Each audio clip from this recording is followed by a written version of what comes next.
So let's say you want to make a prop sword for whatever cosplay you're doing. Let's say you're making this sword.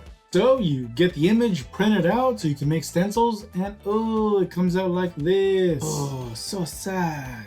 Well, I'm going to show you one way, which is actually the only way I know how to print to scale. Using Photoshop. If you don't have Photoshop, I'm so sorry, I can't help you. Probably want to leave the video and go to another one. Thanks. So you're going to open up Photoshop. You're going to go to New File. Then you're going to go right here, and you're going to change this from pixels to inches. And just for this video's sake, I'm making it 24 by 12 inches. And then you can hit create. Got some sweet lag. Okay, so now the borders here and here are going to be in inches. So now you're going to go to File, Open, and select whatever image it is you want to print to scale. Then you're going to click on this tool right here. I don't know what it's called, but it lets you highlight specific parts and images. Once you've selected the image, you are going to click on the Move tool. And you're going to get your image and you're going to drag it onto the other canvas. Once you drop it on there, you're going to notice that it's going to be real small. Because remember, the canvas is in inches and not in pixels. I want the stencil to be 24 by 7 inches. So by using the borders as a reference, I could adjust it to that length.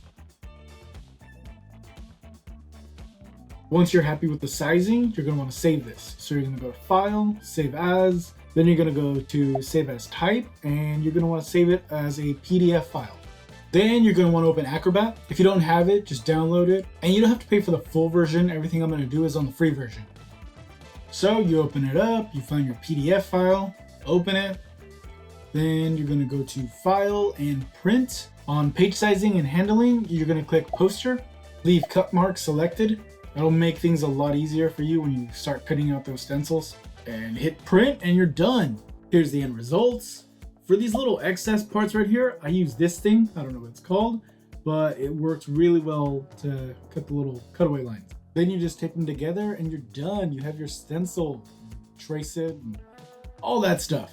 All right, cool. That's the video. Bye.